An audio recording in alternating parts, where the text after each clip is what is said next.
তাহলে যেটা বলছিলাম যে এটা হচ্ছে u1 মাইনাস u2 কে লেখা যায় হচ্ছে রিলেটিভ ভেলোসিটির হোল স্কোয়ার, রাইট? এইবারে এইটা, এই যে কাইনেটিক এনার্জি লসটা হলো, কাইনেটিক এনার্জি লসটা হলো, এটা কার জন্য? এটা হচ্ছে for, this is for perfectly inelastic collision. এটা হলো ফর পারফেক্টলি ইনইলাস্টিক কলিশন, যেখানে কিনা ই এর ভ্যালু 0, সেটা তার জন্য হলো, আমি তার জন্য এত কিছু বললাম। এবার এটা যদি পারফেক্টলি ইলাস্টিক কলিশন হয়, ফর সরি কি বলছি, এটা যদি শুধু ইনইলাস্টিক কলিশন হয়, পারফেক্টলি ইলাস্টিক কলিশনে তো কাইনেটিক এনার্জি তো কনজার্ভ থাকেই। Sorry, for inelastic collision, normal inelastic collision যদি হয়, তাহলে ই এর ভ্যালু লাই করে কত দূর? আমি একটু আগেই বলেছি ফার্স্টে, ই এর ভ্যালু লাই করে 0 থেকে 1 এর মধ্যে। তাহলে in that case kinetic energy loss is equal to half m1 m2 by m1 plus m2 u1 minus u2 whole square 1 minus 1 minus e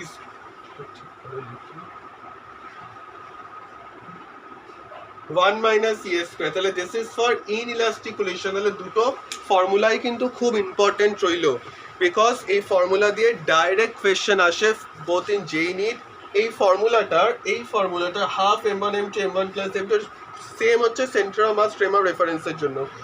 এই যে ফর্মুলাটা এর মানে কোথায় কোথায় তাহলে ফর্মুলাটা পড়লাম, এক তো এই ফর্মুলাটা পড়লাম হচ্ছে এইখানে, এটা কলিশনের জন্য half m1 m2 m1 plus m2 u relative square. আরেক জায়গায় কোথায় পড়লাম একটু আগেই বলেছি, কোথায় বললাম, centre of mass frame of reference, দুটো বডি মুভ করছিল, তাহলে স্প্রিং এর কে বা ভেলোসিটি বার করতে half m1 m2 m1 plus m2 v relative square. Second case পড়লাম। থার্ড কেস কোথায় পড়লাম, একদম ফার্স্ট যখন ক্লাস স্টার্ট করলাম তখন বলেছিলাম হচ্ছে এক্সপ্লোশন অফ বোম এক্সপ্লোশনেও ছিল হচ্ছে পি স্কোয়ার বাই 2 মিউ, সেখানে মিউ এর ভ্যালু ছিল m1 m2 by m1 plus m2। তাহলে 3 জায়গায় পড়লাম। ফোর্থ কেস কোথায় পড়বো, যেটা অঙ্কন যদি রোটেশনাল ডাইনামিক স্টার্ট করেছে, রোটেশনাল ডাইনামিকে একটা পার্ট আছে যেখানে দুটো বডি এরম করে রোটেট করছে উইথ অ্যাঙ্গুলার ভেলোসিটি ω1 আর ω2। ইন দ্যাট কেস ও কাইনেটিক এনার্জি লস হয়, যার ফর্মুলা হচ্ছে half I1 I2 by I1 plus I2 ω1 minus ω2 এর হোল স্কোয়ার। I যেখানে হচ্ছে you all know half I1 I2 by I1 plus I2 ω1 মানে relative ওমেগার অ্যাঙ্গুলার ভেলোসিটির হোল স্কোয়ার, রাইট? তাহলে এই 4 জায়গায় আমরা পড়েছি এই একই ফর্মুলার, মানে সেম ভাই, এই 4 জায়গায় পড়েছি। তাহলে এতখানি গেল হচ্ছে কলিশন। এই যে এতখানি কলিশন নিয়ে বকলাম, এই কলিশনটা হচ্ছে basically collision in one dimension. Collision in one dimension বা কলিশন ইন 2 ডাইমেনশন স্টার্ট করার আগে একটা ইম্পর্টেন্ট কেস বলে নিই, যেটা দিয়ে অনেক কোয়েশ্চেন আসে। সেটা হচ্ছে বাউন্সিং অফ বল। একটা বলকে যখন ওপর থেকে ছোড়া হয়, বলটাকে যখন ওপর থেকে ছোড়া হয়, সেটা নিচে এসেও নিচের জন্য কোএফিসিয়েন্ট অফ রেস্টিটিউশন ই, তাহলে সেই বলটা কিছুখানি আবার জাম্প করে আবার স্টপ করে, এরম করে বাউন্স করতেই থাকে। আর যদি সারফেসে যদি কোএফিসিয়েন্ট অফ রেস্টিটিউশন ই হয়, তাহলে আমি সেখান দিয়ে টোটাল টাইম আর টোটাল হাইট ভেলোসিটি সব বার করে নিতে পারবো। আমি সেটা এক্ষুনি করে দেখাচ্ছি, ঠিক আছে? তাহলে করা যাক। হ্যাঁ, তাহলে আমাদের নেক্সট টপিক হচ্ছে বাউন্সিং অফ বল।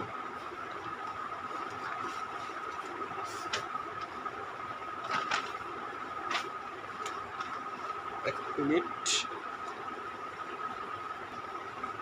ঠিক আছে। নেক্সট টপিক হচ্ছে বাউন্সিং অফ বল।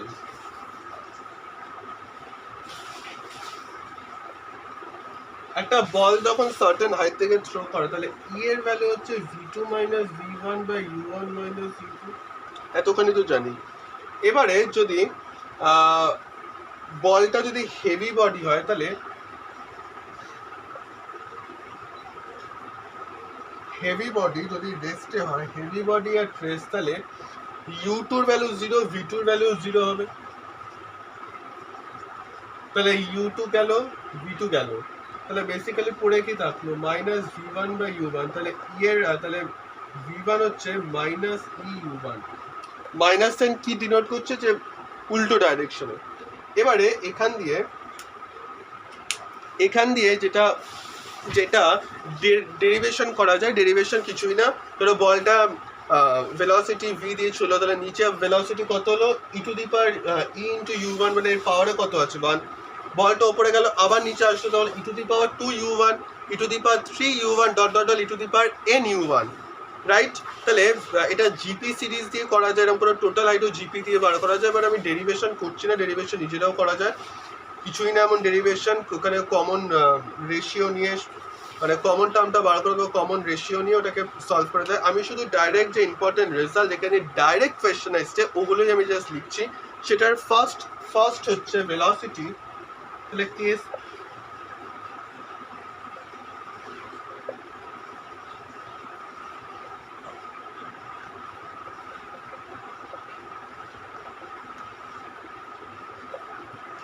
velocity এটা blue হবে, sorry, this is velocity after the nth collision. second হচ্ছে height after nth collision, e to the power 2n into h, e to the power 2n into h, ঠিক আছে, e to the power 2n into h. total time of flight,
তাহলে এই চারটে important result আছে, চারটে important result খুব important. Direct এটা দিয়ে কোয়েশ্চেন এসছে, এই রেজাল্ট দিয়ে ডাইরেক্ট এটা দিয়ে যেরকম এবারে এই ওয়েস্ট বেঙ্গল যে প্রশ্ন এসছে ডাইরেক্ট এটা আনসারই এটা ছিল, আর কিছু মানে সাবস্টিটিউশন কিছুই দরকার নেই, এটাই হচ্ছে ডাইরেক্ট রেজাল্ট, এটাই কোয়েশ্চেন এসছে। যে ইম্পর্টেন্টগুলো এগুলো ইম্পর্টেন্ট, ডেরিভেশন করলাম না, যদি পরে মনে হয় তাহলে ডেরিভেশনটা করে দেখিয়ে দেবো, আপাতত দরকার নেই।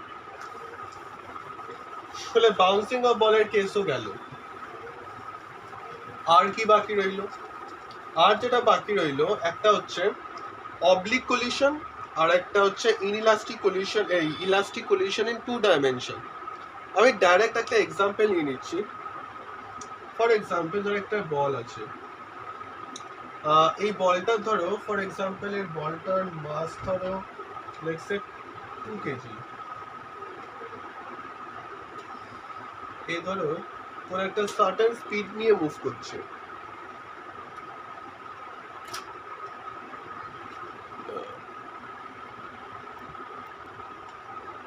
আমি মনে একটু আগে একটা জিনিসে টোটাল হাইটে মনে আমি ভুল করে টোটাল টাইম ভেবে 2h/g লিখে দিয়েছিলাম।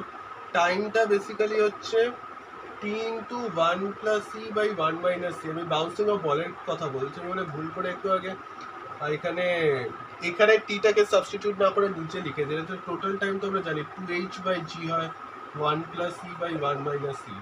আর হাইট যদি হয় টোটাল হাইট হচ্ছে h ইন্টু 1 প্লাস, মানে একটু আগে ভুল লিখেছিলাম, আমি এক্ষুনি রেকর্ডিংয়ে দেখলাম, আমি এখানে সাবস্টিটিউট না করে এই জায়গায় মানে এটা এখানে না করে এখানে করে দিয়েছিল, ভুল করেছিলাম। তাহলে এটা হচ্ছে অ্যাকচুয়াল আনসার। তো বুঝতেই পেরেছি যে টাইমের 2h/g তো নিশ্চয়ই টাইমের জায়গায়, তো আর এখানে মানে হাইটের জায়গায় তো 2h/g নিশ্চয়ই হবে না, নিশ্চয়ই টাইমের জায়গায় হবে। এনিওয়ে আমি অবলিক কলিশনের কথাটা বলছিলাম, এটা হচ্ছে 2 কেজি বল, এটা ধরো let's say 6 metre per second velocity নিয়ে এদিকে মুভ করছে। এখানে ধরো আরেকটা বল আছে, এর মাস হচ্ছে লেটস সে 1 কেজি, এটা ধরো রেস্টে আছে। আফটার দ্য কলিশন বোথটা, এটা হচ্ছে লাইন অফ, একটা বল এরাম করে মুভ করে গেল, একটা অ্যাঙ্গেল কত 30 ডিগ্রি।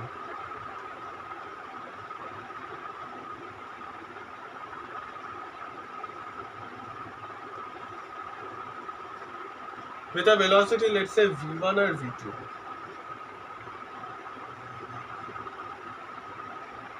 আমাকে বলেছে ফাইনাল ভেলোসিটি কি হবে।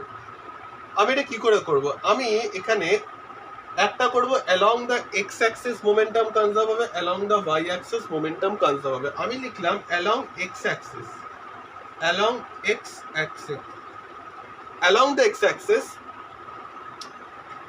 এটা কত ভেলোসিটি নিয়ে মুভ করছে, তাহলে 2 into 6, এটা রেস্টে আছে 1 into 0 ইকুয়াল টু, এখানে কত হবে, এখানে হবে বেসিক্যালি m1 u1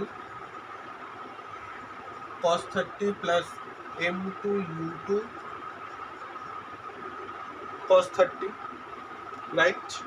এটা আমি আসবে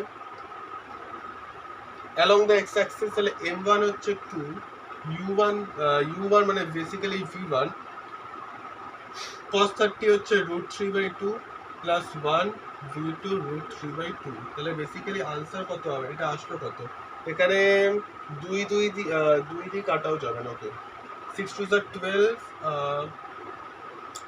12 to the 24, এখানে আসলে হচ্ছে 2√3v1 প্লাস এরম আসলো না, এটা হচ্ছে along the x axis, এটা 2 into 6 plus 1 into 0 m1 u1 cos 30 plus m1 হচ্ছে 2 v1 √3/2 cos 30 value plus 1 into v2 √3/2, তাহলে এখানে 2টা নিয়ে করে দিলে 2, এখানে 12 24 এটা আসছে। এবারে লিখবো হচ্ছে along the y axis, along y axis সেখানে মোমেন্টাম কনজার্ভ হবে, তাহলে সেখানে হবে 2 into 0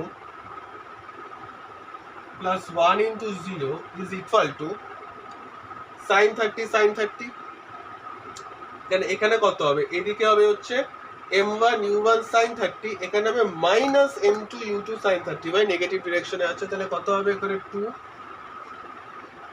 v1 sin 30 half minus, কেন minus, negative y Axis, minus হচ্ছে 1 v2 sin 30 হাফ, তাহলে আসলো কত, আসলো হচ্ছে v1 minus v2/2 is equal to 0, তাহলে v1 is equal to v2/2, v1 is equal to v2/2, তাহলে এখানে বসিয়ে দাও, এখানে কি বসাবো, v2 is equal to 2v1 বসাও, তাহলে 2√3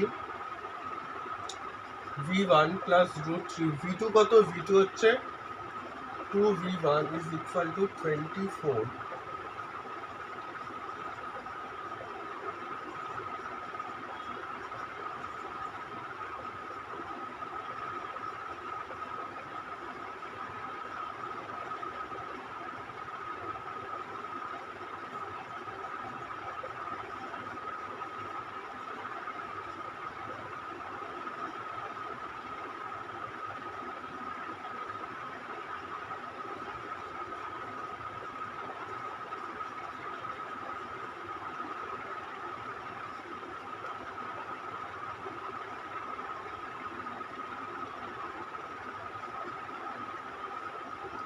ইজিলি সলভ করে বার করে নিলাম, কোনো ডেরিভেশন ফেরিভেশন দরকার নেই, ডাইরেক্ট এক্সাম্পল নিয়ে সলভ করে বার করে নিলাম, একটা along x axis momentum conserve হবে, একটা along y axis momentum conserve হবে, তাহলে আমি এখানে v1 আর v2 রেজাল্ট বার করে নিলাম, ডান। চলো নেক্সট, যেটা খুব ইম্পর্টেন্ট টপিক, সেটা হচ্ছে অবলিক কলিশন। অবলিক কলিশনের ব্যাপারটা একটু বুঝতে হবে, অবলিক কলিশন দিয়ে যেইতে অনেক প্রশ্ন এসছে। অবলিক কলিশন,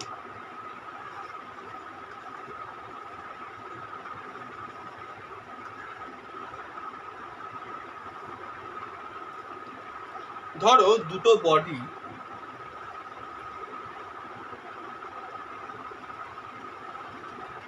আরে একটু খারাপ হলো আঁকাটা, আমি আঁকা একটু গন্ডগোল লাগছে, ভালো করে আঁকি।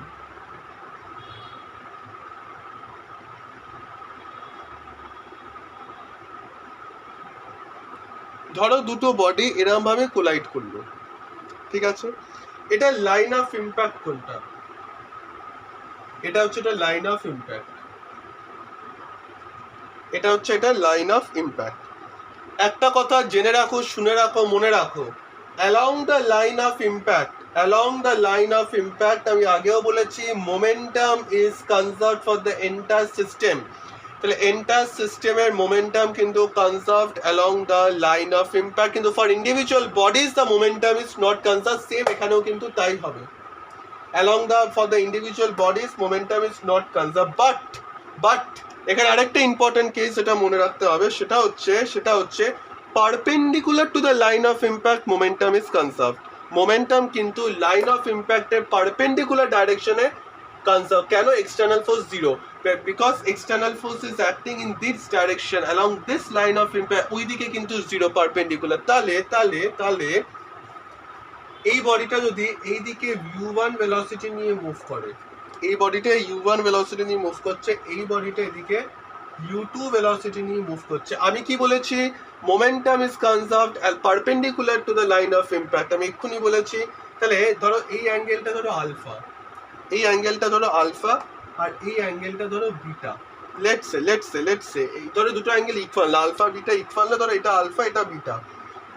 তাহলে এটার পারপেন্ডিকুলার ডাইরেকশনে এটা কি? এটা হচ্ছে u1 sin alpha, u1 sin alpha, আর এই ডিরেকশনে এটা কত? এটা হচ্ছে, আমি এখানে লিখছি u1 cos আলফা। সিমিলারলি এইটার জন্য এইদিকে কত? এইদিকে হচ্ছে u2 sin আলফা, এই সরি sin বিটা, আর এদিকে কত? এদিকে হচ্ছে u2 cos বিটা। ঠিক আছে, u2 cos বিটা। আরেকটা এখানে ইম্পর্টেন্ট কেস এখানে একটা বলে রাখি, সেটা অনেক সময় কোয়েশ্চেনে থাকে, সেটা হচ্ছে বলে হচ্ছে ইম্প্যাক্ট প্যারামিটার। ইম্প্যাক্ট প্যারামিটার কাকে বলে? ইম্প্যাক্ট প্যারামিটার হচ্ছে পারপেন্ডিকুলার ডিস্টেন্স, এই দুটো বডির যে perpendicular distance between the velocity, এটাকে বলা হয় হচ্ছে লাইন অফ ইম্প্যাক্ট। এই ডটেড লাইনটাকে বলে লাইন অফ ইম্প্যাক্ট। তাহলে আমি এখানে এক্সাম্পল আমি নিচ্ছি না, আমি চলো একটু মুখেই বুঝিয়ে দিই। এক্সাম্পল নিচ্ছি না, এটা পারবে আশা করি। কি করে করবে দেখো, এটা হচ্ছে u1 sin, এটা এই ডিরেকশনে হচ্ছে আমার মোমেন্টাম কিন্তু কনসার্ভ, আমি বললাম। এখানে তো কোনো এবার এটা লেটসে কোনো ডেটা দিয়ে দিল, ফর এক্সাম্পল এটা কিছু মাস দিয়ে দিল, এটা ধরো এটা রেডিয়াস দিয়ে দিল 3 সেন্টিমিটার, এটা রেডিয়াস দিল 2 সেন্টিমিটার। ফাইনাল ভেলোসিটি বলেছে, এই ইম্প্যাক্ট প্যারামিটারটা বলে দিয়েছে, ধরো ইম্প্যাক্ট প্যারামিটারটা 4 সেন্টিমিটার। এটার ধরো এই বড়টার রেডিয়াস ধরো 3 সেন্টিমিটার, তাহলে এই ডিস্টেন্সটা কত? এই ডিস্টেন্সটা 5। মুখে বলছি, ভালো করে দেখো। এইটা ধরো ইম্প্যাক্ট প্যারামিটার বলে দিয়েছে কত বললাম? 4 সেন্টিমিটার। এটা ধরো বলে দিয়েছে, এটা রেডিয়াস, এটা অ্যাকচুয়ালি ভিতর অব্দি হবে, যাই হোক, এটা রেডিয়াস ধরো 3 সেন্টিমিটার, তাহলে এই ডিস্টেন্সটা কত? 5 সেন্টিমিটার। আচ্ছা ঠিক আছে, তাহলে এবার কি করবো? এই দুটো ডাইরেকশনে কম্পোনেন্ট যেরকম লিখতে তো জানি আমরা, কম্পোনেন্ট কি করে লিখতে হয় সেটা তো শিখেছি। এখানে 10 u1 sin alpha u2 sin beta এরকম করে লিখবো। ফর এক্সাম্পল এখানে যদি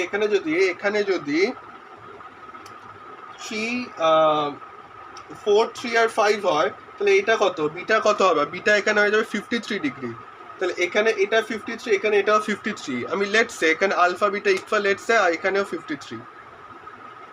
তাহলে এই ডিরেকশনে মোমেন্টাম লিখবো, এই ডিরেকশনে মোমেন্টাম লিখবো, তাহলে রেজাল্টের মোমেন্টাম এখানে হবে। তাহলে এই u1টা আমি বেরিয়ে যাবে। বুঝলাম কি বললাম বুঝলে? এখানে u1টা এইদিকে মোমেন্টাম কনসার্ভ করবো, এইদিকে মোমেন্টাম কনসার্ভ করবো। এর ভ্যালু তো 1, অবলিক করলে এর ভ্যালু 1, রেজাল্টের মোমেন্টাম u1, আর এখানে u2টা পেয়ে যাবো। রেজাল্টেন্ট ভেলোসিটি u1 আর u2 ডিরেকশনে পেয়ে যাবো। এটা নিয়ে আর আমি আর এক্সাম্পল নিলাম না, এটা মুখেই বলে দিলাম। ওকে চল,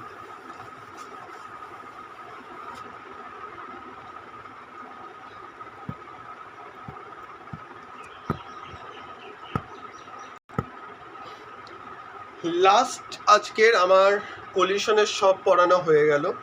elastic, inelastic, oblique collision in 2 dimension, kinetic energy loss হলো কত, এক্সেট্রা সবই পড়ানো হয়ে গেল। লাস্ট আমি একটা বলেছিলাম অ্যাডভান্সের একটা কোয়েশ্চেন করাবো, যেটা নট কলিশন রিলেটেড, সেটা বেসিক্যালি মোমেন্টাম কনজারভেশন রিলেটেড। যেরকম প্ল্যাঙ্ক প্রবলেম করেছিলাম, ঠিক ওইরকমই একটা প্রবলেম আজকে আমি নিয়ে এসেছি। খুব সুন্দর প্রবলেম, ভালো করে বুঝবে। প্রবলেমটা হচ্ছে লাইক, আমি ছোট করে ডায়াগ্রামটা আঁকছি, আমি এক্সাক্ট ডায়াগ্রামটা আমার মনেও নেই। ডায়াগ্রামটা ঠিক এই নাম দিয়েছিল,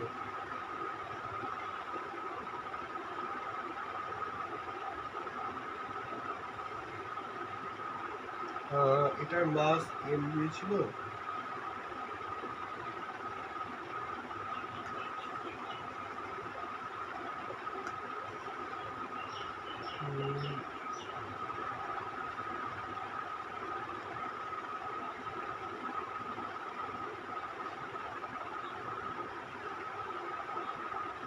ওকে সি কোয়েশ্চেনটা ভালো করে বুঝবে। এটা একটা ভেজ লাইট, এটার মাস হচ্ছে ক্যাপিটাল এম, এই বলটার মাস হচ্ছে স্মল এম, রেডিয়াস আর। আমায় বলেছে এটা যখন এই এম যখন এখান থেকে পুরো ডিস্টেন্স এত দূর মুভ করবে তখন এটা শিফট কত হবে। ঠিক যেটা প্ল্যাঙ্ক প্রবলেমে করেছিলাম, শিফট কত বার করেছিলাম, ঠিক এখানেও সেরকম বার করবো। এখানে অনেকেই এটা আনসারটা আমি আগে বলবো। আনসারটা হচ্ছে x centre of mass will be equal to x centre of mass will be m into 2r by small m plus capital R. Simple, যেরকম আমরা শিফটের ফর্মুলা নিয়ে ডাইরেক্ট বার করেছিলাম ঠিক সেরকমই। এবার এটা বোঝো ভালো করে। আমরা প্ল্যাঙ্ক প্রবলেমে কি করেছিলাম? প্ল্যাঙ্ক প্রবলেমে কনসিডার করেছিলাম হচ্ছে লোকটা দিকে 5 পা এগোয়, 5 পা এগোলে পিছনে 2 পা সরে যায়, তাহলে নেট লোকটা কত পা এগোলো না 3 পা এগোলো। ওটা আমরা কনসার্ভ করেছিলাম অ্যালং দ্য এক্স অ্যাক্সিস। এই ক্ষেত্রেও সেম একই জিনিস, কিচ্ছু না। ওই যেরকম শিফট বার করেছিলাম small m into capital M by small m plus capital M, এখানেও কিন্তু তাই করলাম। তাহলে এখানে অ্যাকচুয়ালি গন্ডগোলটা হয় এই যে নিচের এই গ্রুপটা দেখে লোকে ভাবে যে আচ্ছা নিচে তো মুভ করে যাচ্ছে, এখানে কি কাইনেটিক এনার্জি কনজারভেশন কি লাগাবো, কিছুই না। ওখানে আমি একটা কথা বলেছিলাম যে অ্যালং দ্য এক্স অ্যাক্সিস কিন্তু নেট এক্সটার্নাল ফোর্স জিরো, তাই জন্য অ্যালং দ্য এক্স অ্যাক্সিস আমি মোমেন্টাম কনজারভেশন অ্যাপ্লাই করতে পারি, not along the Y axis. Y অ্যাক্সিসে কিন্তু ফোর্স, এটার এমজি নিচে লাগছে, নর্মাল রিয়াকশন লাগছে। অ্যালং দ্য ওয়াই অ্যাক্সিস কিন্তু মোমেন্টাম আমার কনসার্ভ আমি করতে পারি না, because along the Y axis external force is it's not equal to zero, because শুধু along the X axis external force is equal to zero, তাই momentum conserve করতে পারি। Along the Y axis external force is not equal to zero, তাই জন্য ওটাকে simple ভাবে যদি আমি ভাবি, এরা কিন্তু সিম্পল সিম্পল এই গ্রুপটা কনসিডার করারই দরকার নেই। ভাব যে এটা নিচ দিয়ে উঠে এরা ডাইরেক্ট ওপরে চলে গেছে। এমটার যেরকম প্ল্যাঙ্ক প্রবলেমে কি করেছিলাম, এই যেটা প্ল্যাঙ্ক ছিল, লোকটা এদিকে 5 পা এগোলে এটা 2 পা সরতো, তাহলে নেট আবার লোকটার ডিসপ্লেসমেন্ট কত ছিল স্মল এম। লোকটা যদি মাস স্মল এম হতো, এটার L small m plus capital M. Same এটারও তাই, এটাকে ভাব একটা প্ল্যান, এইটুকুনি কোশ্চেন কনসিডার করে, নিচের গ্রুপ দেখতেই হবে না, নিকুচি করেছে। এটা কিন্তু তাহলে সিম্পল, বিকজ আমি একটা কথাই বলছি, আমি কিন্তু momentum along x axis conserve করছি, not along the Y axis. আরেকটা কি বলেছিল এই একই কোয়েশ্চেনে, বলেছিল হচ্ছে রেজাল্টেন্ট ভেলোসিটি নাকি একটা কোয়েশ্চেন ছিল, ওটার আবার ডাইরেক্ট ফর্মুলা, ওটা আইদার আমি kinetic energy conserve momentum use করে করতে পারি, বা আমার কাছে আমি ফর্মুলা বলেইছি। এক্সপ্লোশন অফ বোমে বেসিক্যালি কি হয়, যে ভেতরে যে এনার্জিটা ওটাই রিলিজ হয়ে যায়। সেম আমি এখানে এরকম বলতে পারতাম mgh ইজ ইকুয়াল টু, এটা ধরো for example mv small mv, right? এটা তো বুঝলে যে এটা হচ্ছে মোমেন্টাম, এটা তো আমি লিখতেই পারি for the momentum conservation, right?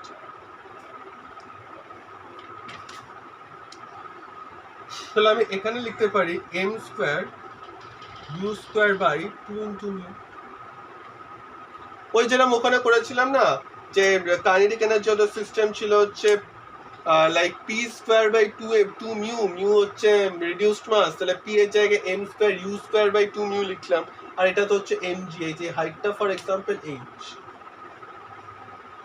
আমি এটা লিখতে পারি। বা যদি এরকম লিখতে অসুবিধা তাহলে যেরকম মোমেন্টাম কনজারভেশন করে কাইনেটিক এনার্জি লিখতে পারি সেরকম লিখতে পারি। এটাকে সলভ করলে কত আসে?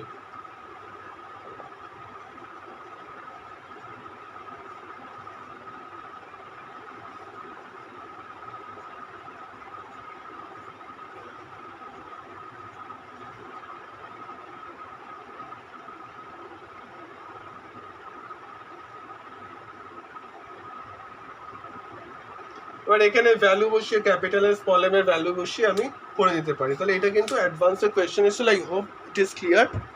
তাহলে আমার সেন্টার অফ মাস কলিশন এখানেই শেষ হলো, আমার আর কিছু করানোর তেমন আর বাকি নেই, সবই পড়েছি একদম যা যা ইম্পর্টেন্ট। নেক্সট ক্লাসে লস অফ মোশন স্টার্ট করতে পারি বা ফ্লুইড স্টার্ট করতে পারি। সো এই চ্যাপ্টার এখানেই শেষ হলো। Thank you. পরের ভিডিওর জন্য আবার আমি শুট করবো। Thank you.